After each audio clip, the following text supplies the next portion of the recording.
Mesdames, Messieurs, bonjour, 12 heures, midi partout au Sénégal, bienvenue dans le grand journal de la RFM. Souleymane Niang.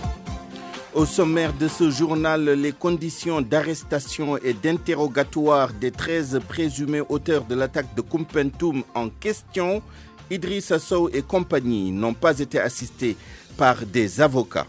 Les vacances gouvernementales à partir d'aujourd'hui, l'occasion de faire le bilan de l'exécution des décisions du Conseil des ministres et du chef de l'État depuis l'installation du nouveau gouvernement. Appel à la libération de Khalifa Ababacar Sall. À quelle initiative se fier? Des proches de l'ex-maire de Dakar disent que Khalifa Sall n'est pas demandeur. D'autres accueillent favorablement toute initiative qui respecte la dignité de l'homme. Bonjour et bienvenue à vous, Binta Diallo, pour les titres de l'actualité internationale. Merci Souleymane et bonjour. Je n'accepterai pas les déclarations qui divisent la Côte d'Ivoire. Propos musclés du président Ouattara suite à la rencontre Bédié-Bagbo. Le chef de l'État ivoirien se prononce également sur son éventuel troisième mandat en ce jour anniversaire de l'indépendance de la Côte d'Ivoire. Vous l'entendrez. À l'instar de Mertir, un terroriste condamné à mort en Mauritanie réclame la liberté. Sidi Ould Sitna brandit comme argument sa repentance, la réouverture du procès des assassins du président Laurent Désiré Kabila. C'est ce que plaident les organisations de la société civile congolaise. À tout à l'heure, Binta Diallo, pour le développement de tous ces titres. Bonjour à vous, cher Tidiane Diagne. Bonjour à vous, Souleymane Niang. Avec vous, le menu du journal des sports. Afrobasket féminin, le deuxième Gaïndé étale ses inquiétudes face à la mobilisation des supporters. Le contexte et l'éloignement du site de compétition ne semblent pas aider à réussir le pari de la mobilisation. Vous entendrez le président de la dite structure, Sodatian, va en profiter pour nous présenter aujourd'hui le groupe C composé du Mali, de l'Angola et de la République démocratique du Congo. En foot, Génération Foot se déplace au Libéria dimanche en tour préliminaire de la Ligue africaine des clubs champions. Et les académiciens vont croiser LPRC Oilers. Merci, cher Tidiane Diagne. Et à tout à l'heure. À suivre également nos rubriques habituelles. La chronique du jour, aujourd'hui avec Mbaye Sidi Mbaye, le reportage Tabaski et Georges Détié Diop qui signera la revue de la presse avant Point de vue.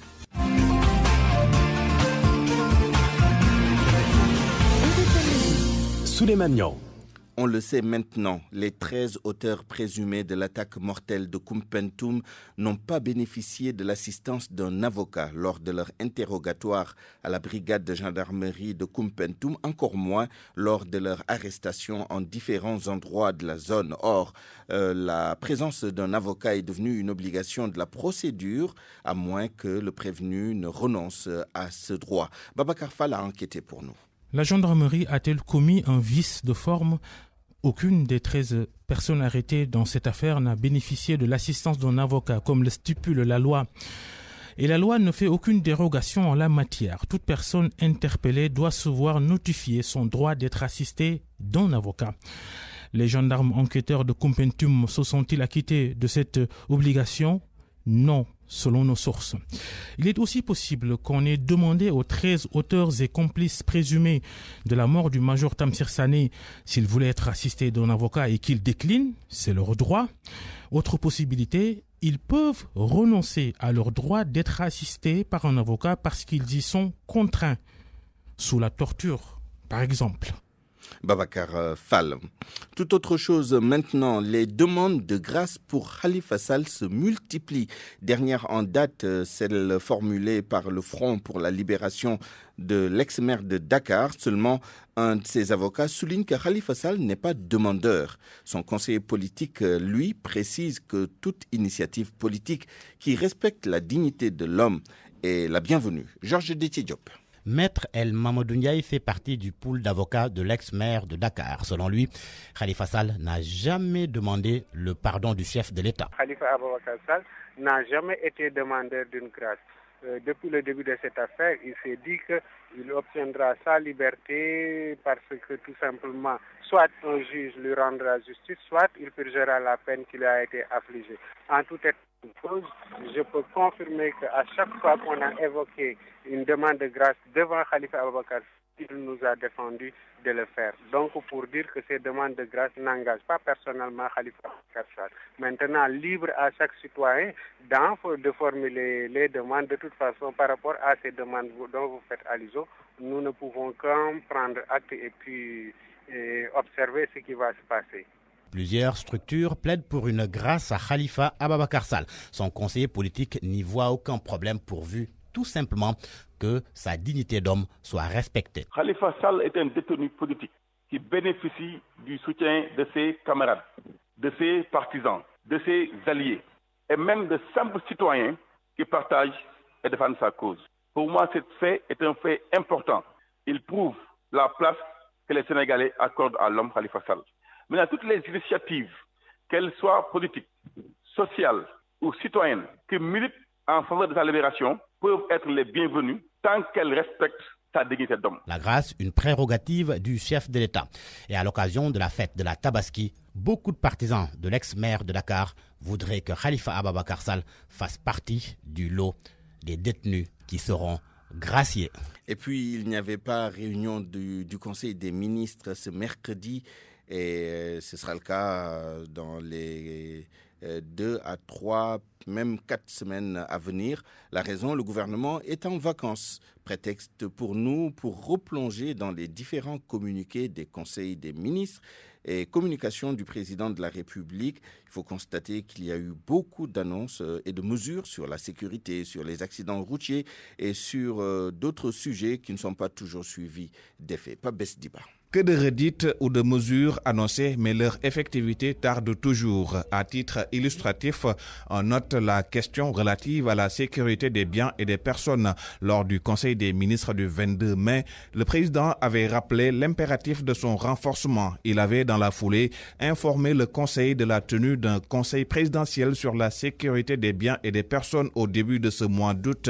Une réunion renvoyée au calendrier grec, ou du moins, ce sera après la fin des vacances gouvernementales. Entre-temps, les vols de nuit, les agressions et autres crimes continuent leur lot quotidien. Feu le commandant Tamsir Sané en fera les frais. Rebolote, la question sécuritaire redevient un sujet de préoccupation pour le Conseil en sa séance du 31 juillet dernier, en appelant au renforcement de la sécurité globale et durable du territoire. Le chef de l'État invitera le gouvernement à développer une stratégie spécifique de lutte contre le grand banditisme dans le centre urbain et le périurbain, comme il a aussi invité à lutter contre la vente illicite de médicaments et à faire tout autant pour le renforcement des actions de contrôle de l'exploitation de nos forêts. Aujourd'hui, force est de constater que les médicaments continuent à être vendus dans la rue. Les forêts subissent encore les assauts des trafiquants de bois. Les handicapés et le troisième âge restent également des sujets souvent abordés, mais les choses ne semblent pas bouger, notamment avec la loi d'orientation sociale, de même que la maltraitance des enfants. Pour y mettre un terme, il avait été annoncé qu'après la Korité, des mesures seraient prises, mais jusqu'ici, les Sénégalais attendent encore. RFM, l'info, c'est ici. L'info, c'est ici. D'habitude, ce sont les usagers du service public de la santé qui manifestent contre l'absence de telle ou telle spécialité dans les structures sanitaires de leur localité. Dans le district sanitaire de Nioro, ce sont les techniciens de la santé qui sont montés au devant de la scène pour dénoncer l'absence d'un gynécologue depuis des mois dans cette zone. Les détails dans cette correspondance d'Ibrahima Diamé. Ibrahima Diamé, que nous allons retrouver dans un tout petit instant, le temps de parler des 19 candidats au baccalauréat qui n'ont pas pu faire l'examen à Darou Ndiar et à Bayar dans la commune de Djender, région de Thiès. C'est faute de pièces d'état civil. Par ailleurs, les filles de ces deux localités peinent à achever leurs études à cause des mariages précoces et des mariages forcés. Les populations misent sur la sensibilisation. Cheikh Anta Diop. Dans la commune de Djender, beaucoup de filles peinent à achever leurs études secondaires. Les mariages précoces, la déperdition scolaire sont souvent cités comme étant les principaux obstacles à la scolarisation des filles. Mam Gourdiagne, conseiller municipal à la mairie de Diender, un habitant de Darou Ndiar.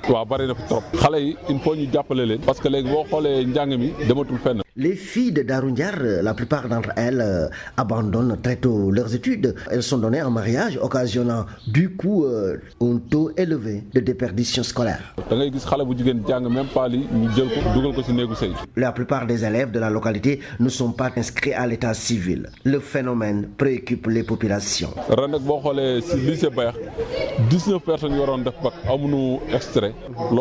Cette année, 19 élèves candidats au baccalauréat au lycée de Bayach n'ont pu se présenter à l'examen, faute de papiers administratifs. C'est un fléau. Les autorités étatiques comme locales doivent prendre des dispositions pour enrayer ce phénomène. Parce que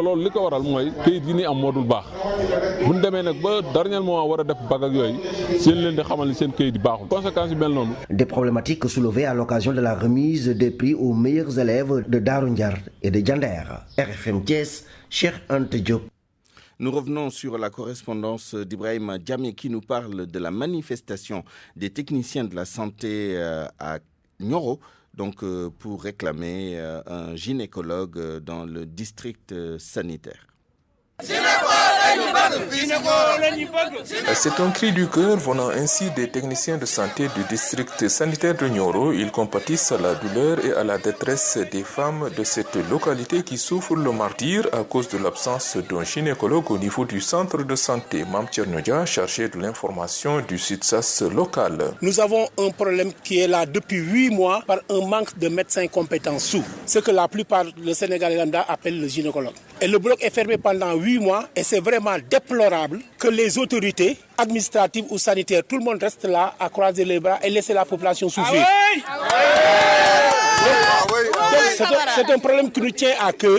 Ce qui fait qu'aujourd'hui, nous, en tant que techniciens de santé, on est là réunis pour vraiment débattre ce problème-là. Ces blouses blanches se sont ainsi mobilisées à la place des populations pour porter le plaidoyer parce que les conséquences sont dramatiques avec des évacuations d'urgence qui se soldent par des décès en cours de route. Le manque de gynécologues augmente notre taux de mortalité maternelle au niveau d'ici parce que les urgences, les césariennes ne se pratiquent plus. Donc on est obligé de les amener jusqu'à Kaolack. Et ça, en temps et en coût, ça coûte beaucoup. Et là, qu'est-ce qui peut nous attendre? On peut arriver en bon escient, on peut ne pas arriver. Nos ambulances sont fracassées à cause de ces évacuations. Ça fait plus d'une vingtaine d'évacuations par jour. Une chose est d'avoir un gynécologue, mais une autre est de le mettre dans les conditions lui permettant de rester précise. Ces agents qui demandent par la même occasion le remboursement des prestations que la CEMU leur doit. Elle est évaluée à plus de 200 millions de francs CFA au niveau du district sanitaire de Nioro. Ibrahim Jamé, Nioro, Radio Futur Média. Il est 12h12 et vous écoutez le grand journal sur la RFM. Parlons maintenant du ras-le-bol des automobilistes dakarois. Les embouteillages sont beaucoup trop fréquents dans la capitale sénégalaise. Les infrastructures routières seules ne suffisent pas à régler le problème. Les conducteurs rencontrés ce matin appellent au respect du code de la route. Un reportage d'Anna Rocha. Sur la rue Saint-Louis au point E, la circulation est actuellement fluide. Une commerciale vient de garer sa petite voiture rouge. En sueur, les embouteillages à Dakar, elle n'en peut plus. Là, on galère sur la route. Hier, c'était pire parce qu'il y avait un accident sur l'autoroute. On était obligé de faire des détours partout. On essaye de faire avec, mais... Le matin, quand vous sortez de chez vous aussi, pareil. Là, je suis fatiguée. Je suis arrivée au bureau, il n'y a pas 1 heure de temps, je suis ressortie de suite. Là, on dit qu'il y a les infrastructures et tout, mais on le voit pas. Sur la route, le calvaire est quotidien. Abdoul, la cinquantaine, vit à l'étranger une bonne partie de l'année. L'une des raisons pour lesquelles il n'est pas pressé de rentrer sur Dakar, les bouchons. Toujours les problèmes à autoroute. S'il y a un petit accident, tout le monde est perturbé. Pourquoi ça? Puis normalement, on doit créer les services spéciaux pour ça.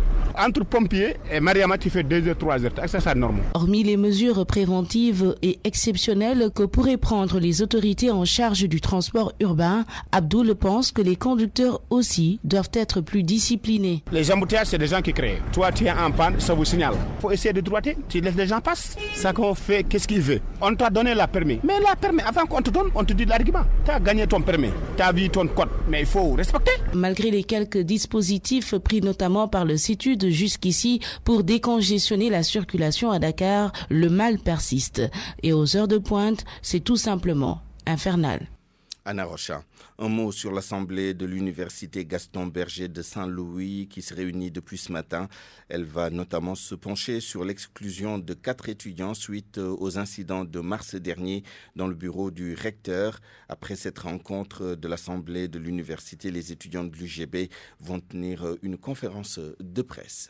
RFM, la radio de toute l'actualité. Plus que 4 jours avant la Tabaski au Sénégal, contrairement à d'autres sites de vente de moutons, les éleveurs ne se bousculent pas au parc des petits ruminants de Dalifort. Et pour cause, le foirail de la Seras, comme on l'appelle, n'est plus accessible par les camions qui transportent les animaux venus de l'intérieur du pays. Depuis l'installation d'un chantier du TER sur le site, l'espace du parc s'est considérablement réduit, ce qui n'est pas sans conséquence sur le prix des béliers. Reportage Ndongoka. À l'entrée du parc des petits ruminants de Dalifort, le client doit redoubler d'abord de vigilance pour ne pas être victime des pickpockets. Ici, l'aménagement du daral rend l'accès à l'intérieur plus ou moins compliqué, des moutons à perte de vue, et le client doit encore s'évertuer pour se frayer un chemin. L'un des délégués du forail sur une table observe l'ambiance qui, selon lui, cache les réelles difficultés du site. C'est parce que à quelques jours de la Tabaski précise Morndaou, le daral est confronté à un problème d'espace. Le chantier du train express régional a amputé une partie du daral. Tu vois, le daral n'a plus de clôture. Les camions de moutons ne peuvent plus accéder à l'intérieur vu l'étroitesse du site. À cause de cette situation, certains camions sont obligés de se rediriger vers d'autres points de vente ou d'autres régions. Depuis ce matin, je n'ai compté que 5 camions de moutons qui ont déchargé ici. 5 camions. Puisque le daral nature plus Morndaou pointe du doigt la responsabilité du ministère de tutelle. C'est la direction de l'élevage qui nous accompagnait. D'habitude, on avait 10 toilettes publiques. Actuellement, on n'en a que 3. Le camion citerne d'eau qui doit nous ravitailler est stationné devant le portail. Ces problèmes, nous souffle-t-on, ont influé sur le prix du bélier à Seras. Les prix avancés par les éleveurs finissent même par décourager certains acheteurs. Nongoka Pikine, RFM. Nangoka, nous reparlerons de l'Aïd el-Kabir tout à l'heure dans le reportage Tabaski du jour. Mamadou Omarba évoquera les opportunités de travail qu'offrent les marchés de moutons. Vous verrez que certains élèves en vacances profitent de ces petits boulots pour quelques argent de poche. Nous terminons avec le comité de soutien pour la libération de Taïb Socé qui se dit toujours mobilisé, ainsi que l'ONG Jamra. C'est pour permettre aux prêcheurs de pouvoir s'acquitter de la dette, la somme pour laquelle il est une fois incarcéré. Un nouveau compte est ouvert à cet effet pour la collecte de fonds.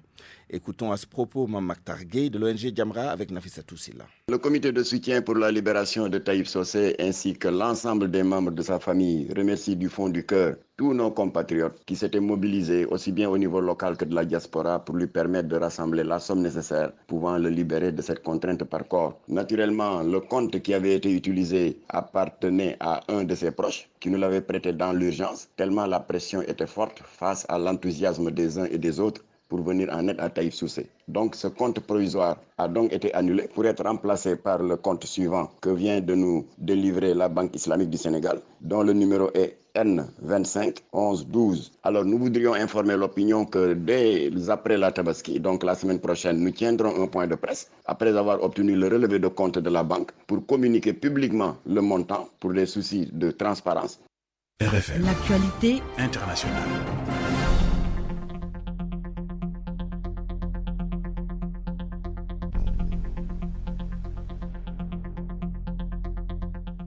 Binta Diallo, bonjour. Bonjour Souleymane. En Mauritanie, un terroriste condamné à mort réclame la liberté. Parce que les autorités mauritaniennes ont accordé la liberté au blogueur Mohamed Mertir, que le terroriste condamné à mort pour crime réclame à son tour la liberté. Sidi Ould Sidna dit qu'il s'est repenti en prison. Correspondance de Nouakchott, Mohamed Diop. Sidi Ould Sidna di turam ñu ngi ko atte rey moom ak yeneen ñaari jeetkat ndax ñu ne dañoo rey Nous avons besoin de la version française de Sidi Ould Sidna qui dit qu'il s'est repenti en prison. C'est pourquoi il demande la liberté à l'instar de Mertir, le blogueur qui a été condamné, qui a blasphémé et qui a obtenu une liberté. Nous allons y revenir dans un instant. 59 ans d'indépendance, la Côte d'Ivoire a commémoré aujourd'hui son accession à la souveraineté internationale. C'est le 7 août 1960 que la Côte d'Ivoire a accédé à l'indépendance. Abidjan, la capitale économique, a accueilli le défilé militaire aujourd'hui. À la veille du 59e anniversaire, le président de la République s'est adressé à la nation hier soir, entre autres sur la CENI réformée qui divise la classe politique et la rencontre entre Bédié et Gbagbo, morceau choisi sur BBC Afrique. La Commission africaine des droits de l'homme et des peuples avait demandé que la société civile soit mieux représentée. Elle avait 3 membres, maintenant elle en aura 6. Nous avions une commission qui avait 17 membres, dont près de la moitié était censée être proche du pouvoir. Maintenant, nous avons une commission où il y a 15 membres, où on ne peut considérer que le tiers qui soit proche du pouvoir. Nous avons tenu pendant 6 mois des réunions avec les partis politiques, avec la société civile, et ce consensus global a permis d'aller de l'avant. Ils n'ont pas dit qu'il faut une plateforme contre le candidat du RHDP. Pour le moment, il n'y a pas de plateforme à ma connaissance. Si 2 Ivoiriens veulent se rencontrer à Bruxelles, mais écoutez, c'est leur décision. Il y a eu 2010, c'est vrai. Mais après, il y a eu 2015. Il y a eu des élections de 2015 à 2017. Tout s'est bien passé. En 2018, il y a eu 2 élections où il y a eu quelques grabuges. Mais ce n'est pas à cause de ça qu'on va s'affoler. Je n'accepterai pas des déclarations qui divisent les Ivoiriens. Je suis un homme politique. La Constitution me permet de faire 2 autres mandats si je le souhaite. Mais je vais prendre ma décision au moment opportun et sur la base de ce que mon parti me dira de faire aussi. Je veux la stabilité de mon pays. Je prendrai cette décision en 2020. Suleiman. République démocratique du Congo vers la réouverture du procès des assassins du président Laurent Désiré Kabila. Une initiative, Suleiman, des organisations des droits de l'homme en RD Congo. Les plaidoyers se multiplient pour la réouverture du procès de Kabila père, selon RFI Diouma Diouf. La société civile demande la réouverture du procès sur l'affaire de l'assassinat de l'ex-président Laurent Désiré Kabila. En 2003, le lieutenant John Bompengo a été condamné à mort avec plusieurs autres personnes par l'ex-cour militaire. Ils étaient tous incriminés dans l'assassinat de Kabila père. Le lieutenant Bompengo décède le 12 avril dernier après 10 autres détenus de la même affaire. Selon son frère, le lieutenant a été tué. Les familles des autres détenus affirment avoir reçu des appels anonymes disant « Nous sommes victimes de menaces de la part d'inconnus ». Alertée par la situation, la société civile veut la réouverture du procès qui n'a d'ailleurs pas été clôturé. John Bompengo travaillait à l'artillerie à la garde présidentielle. Arrêté, il a été incarcéré à la prison de Makala à Kinshasa avant d'être transféré à la prison d'Anzenga dans la province de Mongala où il est décédé. Diouma Diouf, le président Laurent Désiré Kabila a été tué le 16 janvier 2001 dans son palais après seulement 4 ans d'exercice du pouvoir Suleiman. Binta, on revient sur la Mauritanie où un terroriste condamné à mort réclame la liberté. Oui, c'est parce que les autorités mauritaniennes ont accordé la liberté au blogueur Mohamed Mertir que le terroriste condamné à mort pour crime réclame à son tour la liberté. Mohamed Diop. Sidi Ould Sidna, de son vrai nom, est condamné à mort ainsi que 2 autres djihadistes mauritaniens pour assassinat de 4 touristes français en 2007. Mais il réclame la liberté depuis la sortie de prison de Mohamed Ould Mertir, le blogueur condamné à mort pour blasphème avant de voir sa peine réduite après sa repentance. Le djihadiste affirme qu'il s'est aussi repenti.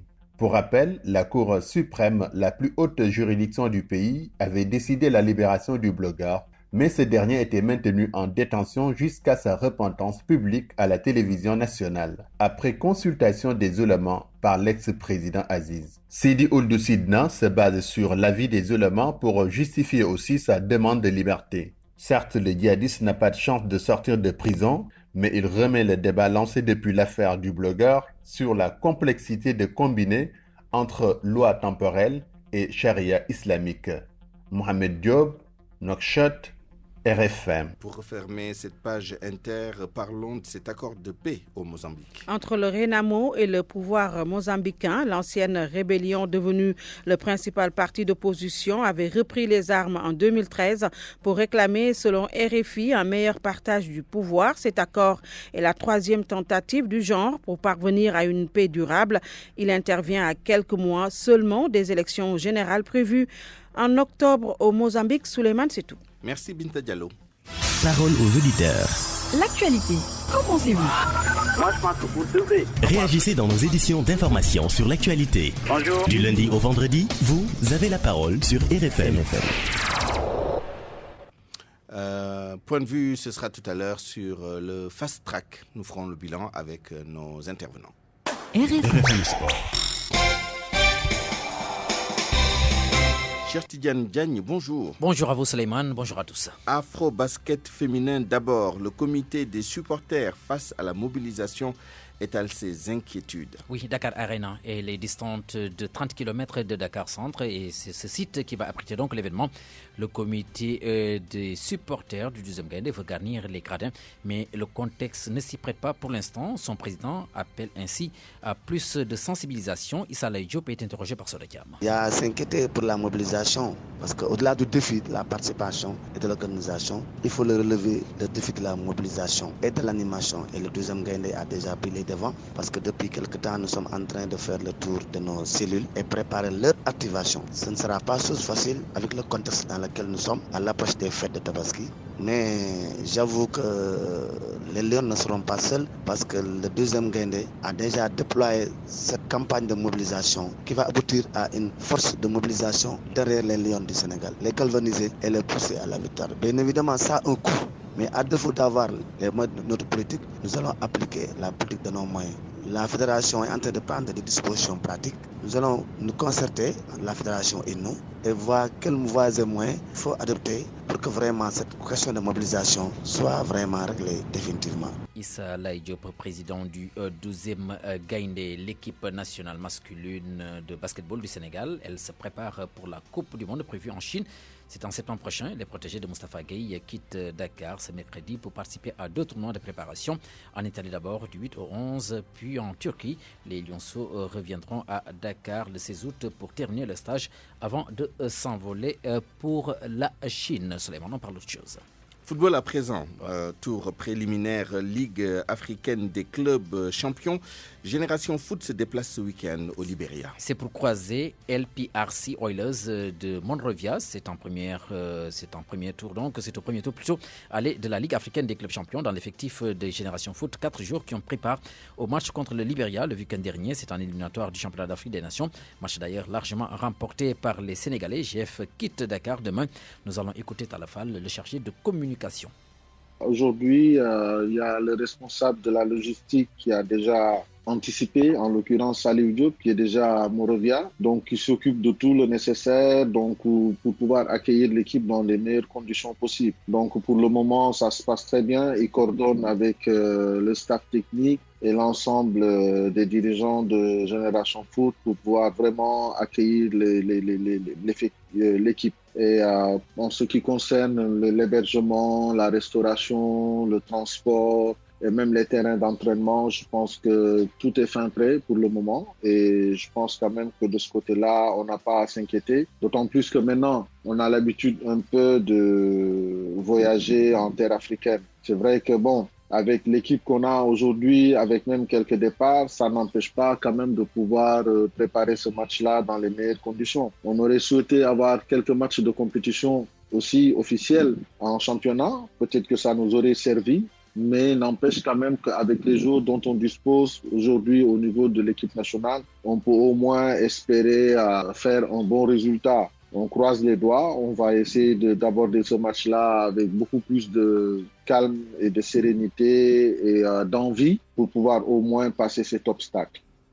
Et puis des nouvelles de Didier Drogba qui veut diriger la fédération de football de son pays. C'est plus qu'une probabilité selon les confrères des sports ivoires qui annoncent que l'ancien joueur de Chelsea va se présenter à l'élection prévue très prochainement. Didier Drogba a été nommé récemment conseiller à la Confédération africaine de football. Et puis Suleiman, nous allons tordre le cou au protocole pour revenir sur le basket après la présentation du groupe du Sénégal hier, bien entendu l'Afro-Basket féminin. Nous allons aujourd'hui parler du groupe C composé du Mali, de l'Angola et de la République démocratique du Congo. Une présentation signée Sonakam. L'Angola a fait face à une dure réalité ces 4 dernières années. Une 4e place lors de l'édition 2015 à Yaoundé, suivie d'une modeste performance à Bamako en 2017, ont soulevé pas mal de questions. Mais les Angolaises restent convaincues qu'elles peuvent rivaliser avec les meilleures nations d'Afrique et reconquérir un titre qui commence à paraître insaisissable. L'Angola va aborder cette édition en outsider. Les Angolaises font part d'agressivité en défense et elles ont mis en place un jeu offensif basé sur le collectif. L'Angola peut aussi compter sur Italie Lucas, la star de l'équipe, une joueuse dotée d'une excellente vision de jeu. Elle a même donné un avant-goût lors du tournoi de Dakar. Dans cette poule C, il y a aussi le Mali qui revient sur les terres de son premier sacre continental. 12 ans après, les Maliennes voudront sans doute rééditer l'exploit de 2017. Le Mali a un groupe très rajeuni avec l'arrivée de joueuses qui sont passées dans différentes sélections de la petite catégorie. Le Mali pourra compter également sur la jeune joueuse de 22 ans, Gando Diallo, très à droite, mais aussi sur Djeynaba Ndiaye, MVP FIBA U16 2013 et U18 2015.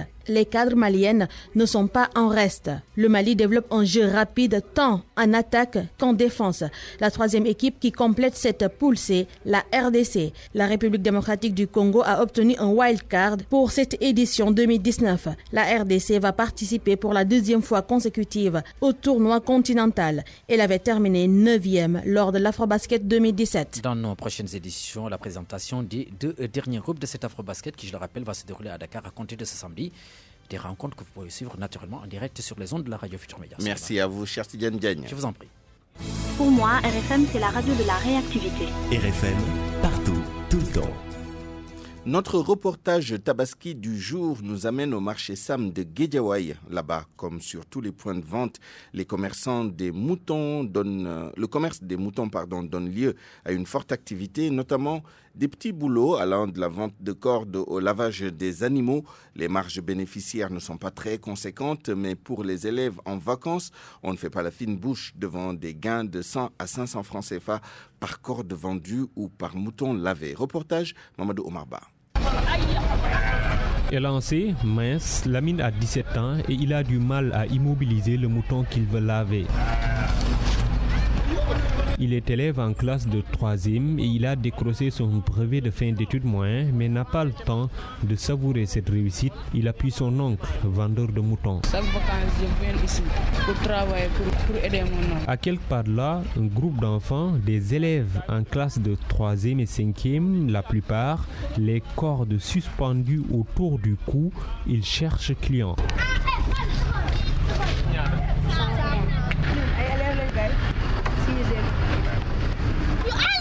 De l'autre côté, Moussa, les yeux rivés sur les moutons, il discute avec ses amis.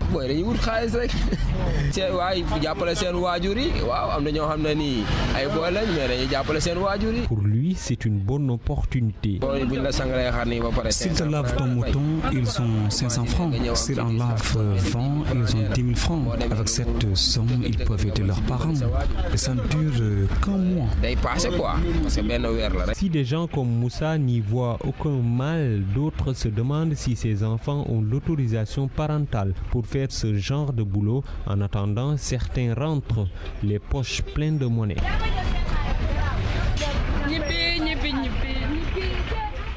RFM, la chronique du jour. La chronique du jour est signée Mbaye Sidi Mbaye. Revégétaliser les villes dont la fragilité semble évidente face aux températures hautes de plus en plus, au-delà des normes jusqu'ici vécues en France, par exemple, depuis le 28 juillet 1947. Ce pic de canicule avait alors atteint 40,4 degrés et ce vendredi 26 juillet, 2019, le record vieux de plus de 70 ans est tombé et à Paris et en Allemagne avec 42,6. La ministre française de la Santé a d'ailleurs sonné l'alarme et appelé ses concitoyens à la vigilance car, comme elle dit, personne n'est sans risque face à de telles températures. Ce n'est pas par hasard que je parle du temps en Europe où généralement il est plus clément. La végétation également y est journellement entretenue, les arbres comme les plantes. Mais le monde en général est en train de payer au prix fort son insouciance et son indiscipline vis-à-vis de la nature. Il pleut de moins en moins au détriment des cultures vivrières, des zones de sécheresse sont identifiées de plus en plus dans des endroits généralement fertiles parce que arrosés. Le transport routier avec des engins datant quelquefois des années 60 crée à travers toutes les rues et les boulevards des nuages de fumée étouffant tous les passants et polluant l'air dans les pays africains. Depuis quand pouvons-nous affirmer que nous avons vécu 2 hivernages normaux successifs? Tous ces rappels accablants n'ont pour objet que de pointer la responsabilité de chacun et de tout le monde sur la réalité de la dégradation continue de la nature et du climat. Rebonjour et bienvenue, Ali Haïdar. Chacun, homme ou femme, dans chaque maison et chaque quartier sait ce qu'il doit faire sans se cacher et ce qu'il ne devrait pas faire en se cachant pour la préservation de notre environnement écologique. RFM, l'approche du jour. Intégrer une grande école. Le groupe ISM à Dakar, pionnier et leader de la formation en Afrique de l'Ouest et membre du groupe Galileo Global Education, premier groupe d'enseignement supérieur privé en Europe, vous ouvre ses portes. En licence ou en master, faites le choix d'une formation accréditée en école de management, en école de droit, en école d'ingénieur informatique et digital ou au Madiba Leadership Institute. À l'ISM, construisez dès aujourd'hui votre parcours et préparez votre carrière. Today ISM, Tomorrow the World. Info 221 33 869 76 77 ou sur www.groupeism.sn. Le groupe ISM, leader de la formation en Afrique de l'Ouest, vous offre la revue de presse. C'est Georges Déthié Diop qui a lu et qui commente pour nous la presse de ce mercredi. C'est fait. Les présumés assassins du commandant Tamsir Sané sont placés sous mandat de dépôt. Et l'AS n'y va pas par 4 chemins. Les 13 présumés tueurs écroués pour les Échos, les meurtriers et leurs complices sont au frais. Selon l'AS, ils ont été inculpés et placés sous mandat de dépôt au terme de leur bref face-à-face avec le juge d'instruction. Les Échos soulignent que les 7 sont inculpés pour tentative de vol à main armée, assassinat entre autres, et les 6 autres pour complicité d'assassinat. Leur arsenal, si l'on se fie au journal, 2 fusils de chasse, un pistolet automatique, des munitions, 2 machettes, un poignard et 7 motos saisies. Et l'observateur de nous apprendre qu'Idrissa Sow a avoué avoir tué le major Tamsir Sané. L'Obs raconte par ailleurs le film de l'attaque qui a coûté la vie au commandant de la brigade de gendarmerie de Koumpentoum, comment la bande à Paul Bourafet a planifié son opération commando, la réunion secrète en pleine brousse avant le braquage, les relations entre les braqueurs et le défunt Tamsir Sané. Tout cela à lire à la page 7 de l'Observateur. L'Obs qui a mené une enquête sur les premiers pas de Maître Malick Sall au ministère de la Justice. Selon le journal, le garde des Sceaux fait son bonhomme de chemin. Seulement, indique mon confrère, ces sorties sont aujourd'hui sujettes à controverse. L'Obs rapporte que Malick Sall est vu par beaucoup comme un maître d'hôtel des sacrifiés du maquis. Même si dans la famille judiciaire, on loue déjà ses qualités. En attestent les propos du président de l'UMS, Souleymane Teliko, confie que l'Union l'Union des magistrats sénégalais est satisfaite de son attitude et de son ouverture d'esprit. Souleymane Teliko confie que l'Union des magistrats sénégalais est satisfaite de son attitude et de son ouverture d'esprit. Mais pour Alassane Seck de la Ligue sénégalaise des droits humains, il n'a pas été un bon casting. Quant à Babacar Ba, le président du Forum du justiciable, il considère que Maître Malick Sall ne fait que des sorties catastrophiques. Nous restons dans le secteur de la justice avec la requête de Khalifa Ababacar Sall aux fins d'annulation de sa radiation en tant que député. Les Échos, dans sa livraison du jour, livrent les 4 moyens soulevés par la défense pour démonter les violations qui sous-tendent cette radiation. L'incompétence du bureau de l'Assemblée nationale pour radier un député, la violation de l'article 11 de la Déclaration universelle des droits de l'homme, l'inexactitude des faits et la violation du code électoral. Selon les avocats de Khalifa Sall, seul le Conseil constitutionnel est compétent pour prononcer la radiation.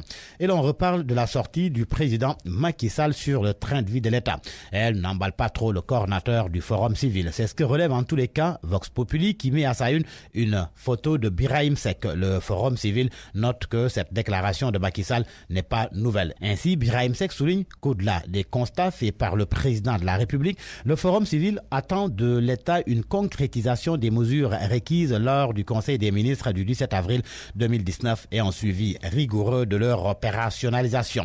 À la une de l'enquête, un focus sur la dette intérieure, l'inflation, l'arrêt des travaux de l'État. Aux sources d'un marasme, le journal indique qu'entre la hausse des prix de certains produits et la dette intérieure qui étrangle les entreprises, la situation économique est tendue. D'ailleurs, le secrétaire général du syndicat national des travailleurs de la construction, Diaraf Ndao, fait savoir que l'État doit au minimum 25 milliards de francs CFA à CDE, Eiffage, CSE, Getran et Ecotra. L'économiste Meissa Babou analyse la situation dans l'enquête et pointe les erreurs d'emprunt d'Amadouba et les mauvais choix du gouvernement. À son avis, l'État cherche par des micmacs fiscaux à trouver des ressources pour ses besoins et pour une réduction du train de vie de l'État. Source A révèle que, sauf revirement, l'agence des aéroports du Sénégal marche lentement mais sûrement vers ses funérailles. Et le cas échéant, écrit mon confrère, l'agence des ADS qui deviendra une simple direction sera rattachée à l'aéroport international Blaise Diagne de Diass. En politique, le quotidien traite de l'évaluation du processus électoral et de l'audit du fichier électoral et fait état d'un blocage sur l'élaboration des termes de référence. Désaccord surtout sur le choix d'experts indépendants. Selon le quotidien, l'opposition veut des experts indépendants pour les termes de référence alors que la majorité, les non-alignés et même la société civile considèrent que c'est celui qui fait la commande qui doit définir les termes de référence de l'évaluation du processus électoral et de l'audit du fichier. Ils estiment que la commission, qui a déjà compilé les griefs soulevés, regorge suffisamment de compétences pour cela. Et face à ce désaccord, mon confrère apprend que le général Mamadou Niang entend adresser une lettre au président du comité de pilotage du dialogue national, Famara Ibrahima Sagna, pour une manifestation d'intérêt en vue de choisir les cabinets qui devront faire l'audit du fichier électoral. Et dans Sud Quotidien, Benoît Sambou apporte des précisions sur le blocage. Le coordinateur du pôle de la majorité dit qu'en réalité, les discussions butent sur la démarche à suivre pour arriver à l'audit et à l'évaluation, notamment sur l'élaboration des termes de référence par la dite commission ou par des experts indépendants. Sport, pour terminer, à la une de Record, Sadio Mané, Mohamed Salah, Aubameyang. Ils étaient meilleurs buteurs de la Première Ligue la saison dernière. Et pour la présente saison qui démarre le week-end prochain, Sadio Mané, Mohamed Salah, Aubameyang. Le défi de la confirmation, s'exclame le journal. Sadio Mané, Mohamed Salah et Aubameyang étaient meilleurs buteurs de la Première Ligue anglaise la saison dernière. Vont-ils rééditer le coup? Démarrage du championnat anglais le week-end prochain. Le groupe ISM, leader de la formation en Afrique de l'Ouest, vous a offert la revue de presse.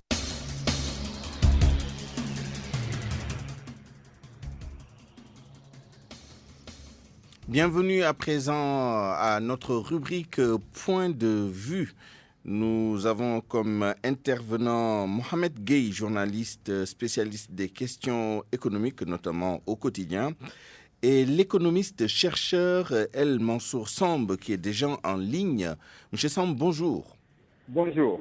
Alors, nous prenons prétexte des vacances gouvernementales et du débat qui a été suscité par la sortie du président de la République il y a 2 jours sur le fonctionnement de l'administration pour faire un peu un bilan d'étape du passage au mode fast-track depuis la cérémonie de prestation de serment du président Macky Sall en avril 2019 et lors de son discours également de la veille du 4 avril.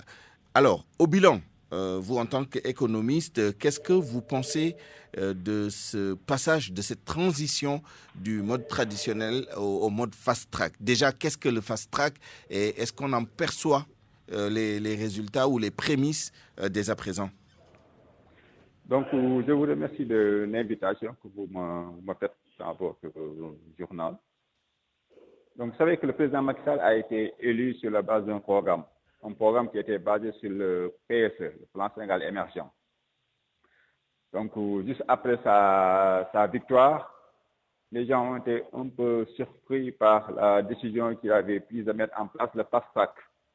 D'ailleurs, beaucoup de gens avaient dit que ce n'était pas dans le programme du président Macky Sall, mais le président Macky Sall l'a imposé aux Sénégalais et se l'est imposé à lui-même pour mettre en place une nouvelle stratégie pour vraiment trouver une solution aux difficultés des Sénégalais.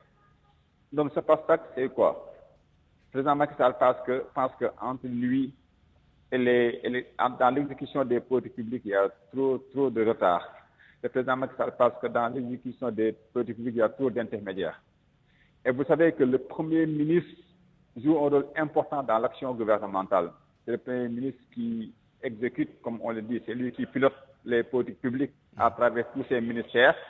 Et là, l'objectif du fast-track, c'est d'éliminer ce poste de Premier ministre. Et là, le président Macky Sall va directement travailler avec les ministères. C'est la décision qu'il avait prise, le programme qu'il avait mis en place. Et il pense que c'est ce programme qui pourra lui permettre d'aller vite dans les 5 ans, parce que maintenant, il n'a que 5 ans. Et que d'ici 2024, les Sénégalais vont voir vraiment les fruits de ce fast-track. Malheureusement, vous savez qu'il y a une chose. Le fast-track a été un peu pollué par deux choses. D'abord, pour que le fast-track puisse marcher, le président Macky Sall avait décidé de faire ce qu'on appelle le dialogue national. Le dialogue national, c'est quoi? C'est inviter toute l'opposition, la société civile, tous les acteurs de développement du Sénégal autour d'une table pour pouvoir mettre en place quelque chose autour de Famara Ibrahima Sagna, discuter sur les grands projets, discuter sur les priorités et trouver un document sur lequel on pouvait travailler tranquillement. Ça permettait au président Macky Sall d'être à l'aise durant 5 ans parce que ce document devait être validé par tout le monde. Si tous les partis valident, ça veut dire qu'il pourra travailler avec eux sans contestation. Malheureusement, ce dialogue national a été pollué par l'affaire de la BBC. Et aujourd'hui, on est au point mort. Aujourd'hui, même pour le dialogue politique, les gens ne sont pas encore sur le consensus au moment où je reparle. Donc, le fast-track a été pollué de façon politique. Et économiquement aussi, le grand problème, c'est qu'aujourd'hui, il y a la dette des entreprises. Aujourd'hui, tout le monde dit que l'État doit beaucoup d'argent aux entreprises. Aujourd'hui, l'État a des problèmes de trésorerie, c'est normal. Pourquoi des problèmes de trésorerie?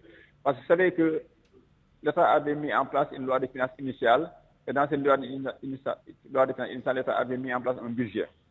Et vous savez que le budget est exécuté selon les recouvrements. Et vous savez que dans ces recouvrements, il y a des objectifs trimestriels.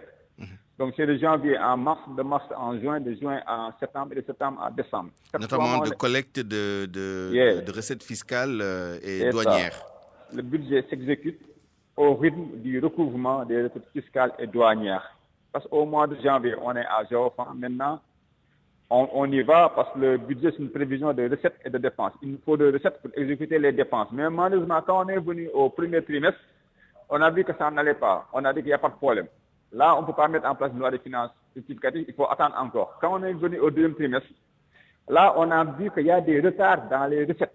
C'est-à-dire que les objectifs qu'on s'est fait en deuxième trimestre, l'État n'a pas pu les atteindre. Qu'est-ce qui se passe? On a un déficit de recettes. Donc, et malheureusement, il y a le baril du pétrole qui est monté. Et l'État l'a un peu répercuté sur les ménages en augmentant un peu le prix à la pompe. Donc, on a des déficits de recettes. Quand on a des déficits de recettes, on ne pourra pas gérer certaines dépenses. C'est pourquoi aujourd'hui, l'État a des problèmes pour payer certaines entreprises. Et ça va poser problème à un acteur majeur de l'économie, c'est-à-dire l'entreprise sénégalaise. Donc aujourd'hui, le président Macky Sall, quand il a décidé de mettre en place le fast track, il n'avait pas prévu tout ça. Aujourd'hui, au mois de juin, qu'est-ce qui se passe? Au mois de juin, qu'est-ce qui s'est passé? Il n'y a pas de débat national parce qu'il est pollué, blocage zéro. Au mois de juin, qu'est-ce qui s'est passé? Les entreprises sont là, ils sont fatigués. En résumé, les conditions ne sont pas réunies, ni les conditions économiques, ni les conditions politiques, encore moins la conjoncture internationale. Toutes ces conditions sont défavorables à la mise en œuvre de ce fast-track. Et puis, troisièmement, l'élément important de fast-track, c'était quoi? Vous savez que le Premier ministre, on l'avait éliminé pour le mettre en place, pour le mettre en un point central, qui est ce point secrétaire général de la présidence. Donc, c'était lui qui devait coordonner. Malheureusement, lui aussi, il est tombé malade. Voilà, ce qui fait qu'effectivement, la mise en œuvre est sujette à caution. Donc, autant comprendre ce fast-track. Donc, politiquement, c'est pollué. Économiquement, ça pose problème. Et l'autre personne qui était là, qui le symbolisait, absolument. Il est malade. Nous avons très bien compris, monsieur Samb. Merci beaucoup pour votre intervention qui est exhaustive. Autant pour moi, en lieu et place de notre confrère Mohamed Gueye, nous sommes avec Hassan Samb, également journaliste. Monsieur Samb, bonjour. Oui, bonjour. Hassan, pour parler confraternellement. Alors, Hassan, dites-moi, quelle est votre réaction, vous? Quel est votre bilan, votre évaluation du passage au mode fast-track qui a été annoncé à coup de publicité par le président de la République il y a quelques mois? Oui, merci Souleymane. Je pense que déjà, je l'avais dit dès le début, c'était un slogan de plus. Peut-être je risque d'être un peu méchant, mais c'est comme ça. C'est-à-dire, pour moi, cette histoire de fast-track, parce que j'avais dit que rapidité ne signifie pas efficacité. Voilà, il ne faut pas mélanger les choses. On aura beau voulu aller vite, il faudrait pour autant respecter un certain nombre de règles et de principes qui régissent un peu l'action gouvernementale. La passation des marchés, tout ça, il y a des règles encore. Le code des marchés est là. Et d'autres facteurs de ce genre. L'administration a ses réalités. Et donc, quelque part, c'était une décision, c'est vrai, politique. Il y a un aspect politique, c'est-à-dire le fait d'éliminer le poste de Premier ministre. Ça, c'est vrai, on l'a fait. Mais tout le reste devrait être technique, purement technique. C'est-à-dire le problème de travail technique administratif, les relations entre le président et ses ministres, entre les ministres et l'administration, et tout ça, et les agences, etc. Ça devrait pouvoir fonctionner correctement. Mais les dysfonctionnements sont énormes aujourd'hui, et mon prédécesseur en a cité certains. Bon, j'en citerai d'autres. Par exemple, au niveau de Diamniadio, lorsqu'on a transféré les ministères, aujourd'hui les gens souffrent là-bas. Énormément de dysfonctionnements. Déjà, il y a également le chantier du TER qui est bloqué. Et le chantier est bloqué. Entre autres exemples de voilà, on compte le Promoville, tous ces projets, le Puma, voilà. Donc tous ces projets aujourd'hui souffrent parce que. Est-ce que le président a péché par excès d'ambition ou a-t-il mis la charrue devant les bœufs, avant les bœufs?